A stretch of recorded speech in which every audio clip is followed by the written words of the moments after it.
കുട്ടി നിങ്ങളെ ഇഗ്നോർ ചെയ്തിട്ടുണ്ടോ? നിങ്ങളെ ഇഗ്നോർ ചെയ്തിട്ട് ഫാമിലിയിലെ മറ്റൊരു മെമ്പറുമായിട്ട് കൂടുതൽ അറ്റാച്ച്മെന്റ് കാണിക്കുന്ന സമയത്ത് നിങ്ങൾക്ക് അതിൽ വിഷമവും അതുപോലെ ദേഷ്യം ഒക്കെ തോന്നാറുണ്ടോ?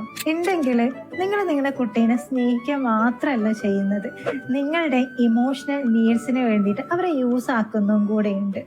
ഫോർ എക്സാമ്പിൾ പറയുകയാണെങ്കിൽ, നിങ്ങൾ കുട്ടിയുമായിട്ട് സംസാരിച്ചിരിക്കാനാണ് ഇഷ്ടപ്പെടുന്നത്, അതേസമയം അവന് തോന്നുന്നു അവന് കളിക്കാൻ പോകണം എന്നുള്ളതാണ്, പക്ഷെ നിങ്ങൾ അവിടെ ഇരിക്കാൻ വേണ്ടിയിട്ട് നിർബന്ധിക്കുകയാണ്.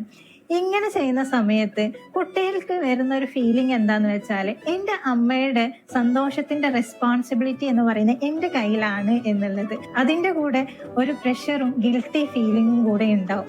അവരുടെ അടുത്ത് നിന്ന് അത് കുറയുന്ന സമയത്ത് നിങ്ങൾക്ക് വേദനയും സങ്കടവും ഉണ്ടാവും എന്നുള്ളതാണ്. സോ നിങ്ങളുടെ ഇമോഷണൽ നീഡ്സിന്റെ റെസ്പോൺസിബിലിറ്റി ഒരിക്കലും നിങ്ങളുടെ കുട്ടിയുടെ കയ്യിലല്ല ഇരിക്കുന്നത്, അത് നിങ്ങളുടെ കയ്യിൽ തന്നെയാണ്. നിങ്ങൾക്ക് കിട്ടാതെ പോയിട്ടുള്ള എല്ലാ കാര്യങ്ങളും നിങ്ങൾ കൊടുത്തു തുടങ്ങുക എന്നുള്ളതാണ്.